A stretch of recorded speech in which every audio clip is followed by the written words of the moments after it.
Bismillahirrahmanirrahim. Assalamualaikum warahmatullahi wabarakatuh. Saudara pemirsa dimanapun Anda berada, saya Sekjen DPP Laskar Anti Korupsi 745 Jakarta. Saya berada di Desa Matuangi, Kecamatan Telusa Tinggi, Kabupaten Bone, Provinsi Sulawesi Selatan, didampingi oleh Bapak Kepala Desa Matuangi.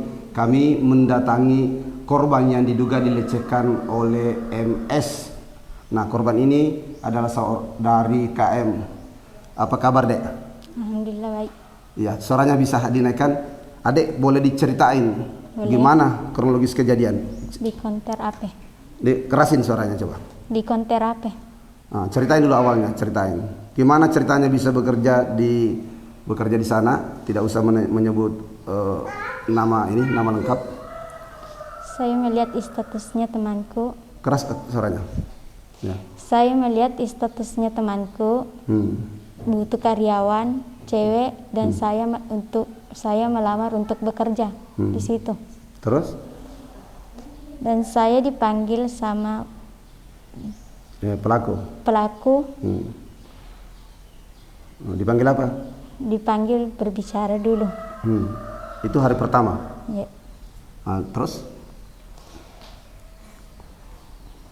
Ya, terus aja. Terus? Dan dia bertanya apakah kita serius. Serius apa maksudnya? Serius bekerja di situ. Terus? Saya bilang iya, saya serius. Terus?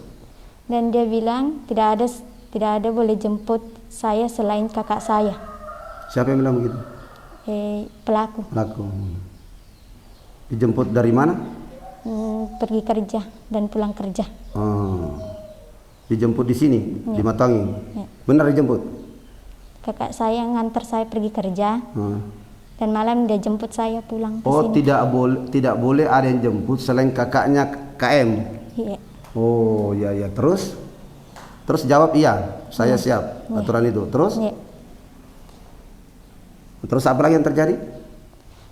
Terus saya masuk tanggal 18. Terus 18 apa? 18 Juni, karena ini Juli. Juni. Nah, terus? Pertama hari saya kerja. Ya. Enggak apa-apa, tahan tangisannya. Terus? Pertama saya kerja. Ya, lanjut. Pertama kerja, terus apa yang terjadi? Belum ada yang terjadi. Belum terjadi. Ya. Hari kedua? Belum ada juga. Hari ketiga? Belum ada. Hari keempat? Saya disuruh begini. Terus? Terus disuruh Kak tatap matanya. Terus? Dan dia menyuruhku masuk dalam kamar. Masuk kamar? Ya. Untuk apa?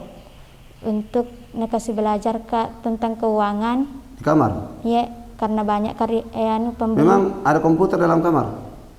Tidak ada. Ada laptop? Tidak ada. Terus kenapa nggak bilang? Kenapa nggak di luar saja, kan komputernya di luar? Itu. Terus mengikuti? Ya, karena dia suruh saya. Disuruh. Kenapa nggak melawan? Bilang kenapa harus di kamar? Saya bilang kenapa kita tidak di luar saja, di sini karena banyak pembeli yang melihat kita. Terus? Terus saya duduk di dekat kasur dan dia suruh saya duduk di kasur lagi. Terus? Dan dia kasih begini kepala saya. Terus? Dan suruh Kak tatap matanya. Terus? Dan dia ke belakang saya dan kasih begini saya. Terus? Terus dia meraba semuanya. Kenapa kamu nggak teriak? Karena tutup mulutku, netahan. Tutup mulut. Saudara pemirsa dimanapun Anda berada, kita sayangkan ini bisa terjadi karena KM ini juga umur berapa? 16 tahun. Nah, di bawah umur 16 tahun, sungguh sangat disayangkan.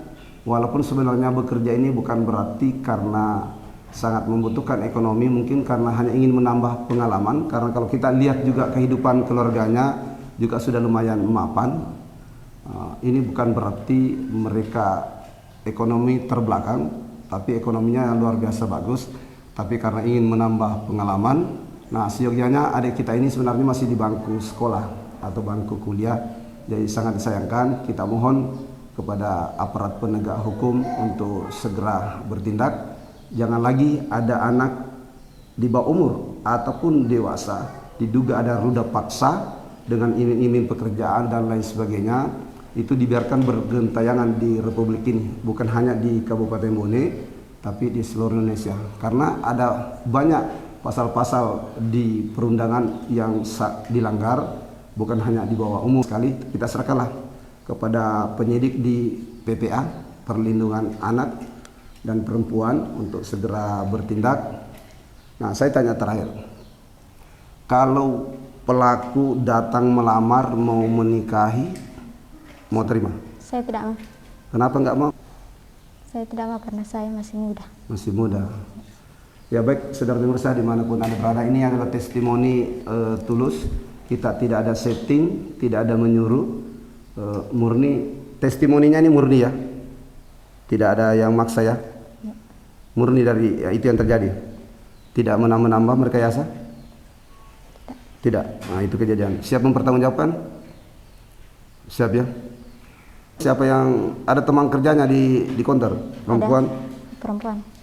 Setelah itu cerita? Iya. Kau ceritakan semua? Iya. Terus siapa yang menyuruh melapor? Kakak? Kakak saya. Keluarga semua ya? Iya. Sudah melapor di kepolisian hari apa? Hari Ya, 1 Juli. Tanggal 4 tadi. 4. Tanggal 4. Oh, tanggal 4 ya? Saya lihat beritanya itu. Baik, saudara pemirsa, saya bersama Kepala Desa Matuangi ingin mengadvokasi, mengawal proses nanti sampai kita kalau memang ke meja hijau, kita akan coba kawal sampai ke meja hijau supaya ke depan, sebagaimana himbauan Kepala Desa Matuangi, jangan lagi terjadi di Matuangi, di Bone, di Indonesia. Jadi kalau ini terakhir, sekali lagi terakhir, jangan ada adik-adik kita, karena ini bisa saja nanti membantah yang diduga pelaku, yang inisial MS, bisa saja membantah bahwa tidak melakukan. Tapi kalau membantah, siap dikonfrontir, dipertemukan, siap. Artinya siap dipertemukan di polisi kalau dia membantah bahwa betul-betul melakukan. Ya. Siap ya. Nah, mereka siap dikonfrontir, saudara pemirsa. Nah, kita mereportase ini tidak bermaksud mendiskreditkan seseorang, tapi tujuan kita dengan edukatif, kemudian advokasi agar ke depan kita tidak ingin anak-anak kita, apalagi di bawah umur. Lagi-lagi itu tujuan kita, agar penegak hukum segera bertindak. Jangan biarkan ini berlarut, jangan biarkan ini menjadi lesu, dan jangan biarkan ini, kasus ini dibiarkan begitu lama baru ada tindakan dari aparat penegak hukum. Sekali lagi, Bapak dari penyidik PPA di Polres Bone segera melakukan tindakan, karena inilah korban adik-adik kita. Billahi taufiq wal hidayah. Assalamualaikum warahmatullahi wabarakatuh. Bismillahirrahmanirrahim. Assalamualaikum warahmatullahi wabarakatuh. Selamat pagi saudara pemirsa dimanapun Anda berada. Saya Sekjen DPP Laskar Anti Korupsi Pejuang 45 Jakarta. Hari ini hari Sabtu tanggal 6 Juli 2024. Saya berada di Desa Matuangi, Kecamatan Telusiatinge, Kabupaten Bone, Provinsi Sulawesi Selatan. Di samping saya adalah Kepala Desa Matuangi, Kecamatan Telusiatinge, Kabupaten Bone, Provinsi Sulawesi Selatan, yaitu Bapak Sudarman Rahman. Pak Sudarman, apa kabar? Alhamdulillah baik. Bagaimana kabar sehari-hari? Ya, alhamdulillah sesuai dengan apa yang kita harapkan. Pak Kepala Desa, Ya. hari ini dan mulai kemarin viral informasi ada warga Bapak Kepala Desa yang dianggap, apa tanggapan Pak Desa? Nah, ini yang kemarin awal mulanya saya dapat, saya mengetahui ini, saya lihat dari HP. Kemarinnya saya kira ada berita, tapi saya sebelumnya tidak tahu siapa yang bersangkutan karena beralamat di Matuangi, Kecamatan Telusiatinge, berarti di warga saya ini. Nah, setelah itu saya telusuri dengan inisial ML, saya dapat yang di sini, sehingga begitu besok malamnya saya datang berkunjung, nah, ketemu si korban, saya dapat dia menangis di dalam kamar. Setelah dapat saya minta panggil untuk bicara. Saya bilang, saya ada begini viral, tapi berita-berita di media viral. Jadi kita yang namanya ini, jadi ya di mana di kantor mana bekerja di Uloy. Ada yang kerjaan begini. Cerita mi, Setelah dia cerita begini, nanti bagaimana? Dia keberatan. Oh, keberatan. Keberatan dia bilang. Terus bagaimana? Saya harus mau melapor. Jadi kapan dia? Mereka kan sudah ada katanya yang sempat dia ketemu untuk ada meminta juga melapor ke polisian. Setelah berapa satu hari, karena saya tidak sempat di besok malamnya saya ketemu, saya telepon dia, saya minta nomornya. Bagaimana dek? Ada lagi saya berita saya dapat bahwa dia resmi melapor katanya. Saya tanya, bukan sudah melapor Ki? Sudah katanya. Dengan siapa yang hantar Ki? Kakaknya, ada kerabatnya juga itu. Bilang saya sama siapa Ki? Ada yang punya pendampingan perlindungan anak dan perempuan. Ya itu.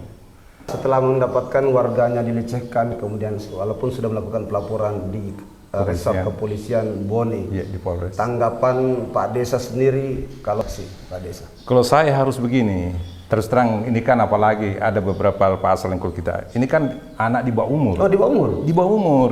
Ini saya tanya yang kemarin waktu saya datang berkunjung ke rumahnya, dia baru umur 16 tahun. Baru 16 tahun.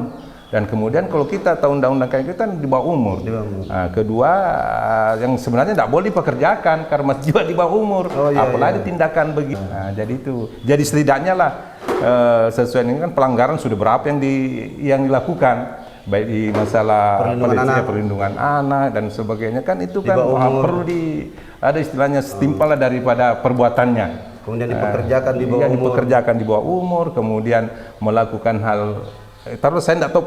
Ya, menurut keterangan korban. Iya. Pak Desa, kalau sekiranya misalnya ada yang memediasi, datang ke Pak Desa atau ke orang tua korban lalu meminta damai dengan misalnya ingin menikahi dan lain sebagainya, apa tanggapan Pak Desa? Kalau saya sih semudahnya itu. Oh, tidak semudah itu? Semudah ini tuh orang mau melakukan semuanya hal yang demikian. Oh, begitu? Kalau saya, tapi ya tergantung dari pihak dia. Kalau saya sih artinya yang namanya kita pemerintah setidaknya mencarikan solusi, tapi kalau memang si pihak korban tidak mau tetap bersikeras untuk melakukan pelaporannya, saya juga dukung. Ya, itu. Ya, demi tegakkan hukum. Penegakan hukum. Jangan sampai hal kejadian semacam ini tidak terulang. Ya, walaupun bukan artinya warga saya di sekitaran kita. Artinya di Indonesia lah. Di Indonesia, ya. Tidak boleh ada anak di bawah umur, ada. Saudara pemirsa, dimanapun Anda berada, barusan tadi kami wawancara dengan Bapak Kepala Desa Matuangin, Kecamatan Telusa Tinggi, Kabupaten Bone, Provinsi Sulawesi Selatan. Dengan lugas dan tegas, beliau sangat mendukung penegakan hukum. Kami tanyakan bagaimana kalau nanti pihak pelaku, diduga pelaku, ingin melakukan negosiasi atau ingin dimediasi, tanda petik quote and quote, misalnya ingin bertanggung jawab atas kelakuan tersebut, ingin melamar dengan secara resmi, namun lagi-lagi Kepala Desa menyerahkan kembali kepada orang tua korban. Terima kasih Pak Desa. Jadi karena Pak Desa ini sangat berharap bahwa ke depan jangan lagi, inilah yang terakhir. Begitu Pak Desa ya? Benar. Ada closing statement, ungkapan terakhir gimana Pak Desa? Ya, untuk kita anak-anakku sekalian yang sekiranya usia sekolah lah, terutama himbauan kepada ibu-ibu, orang tua, semasih usia begitu kan usia masih belajar.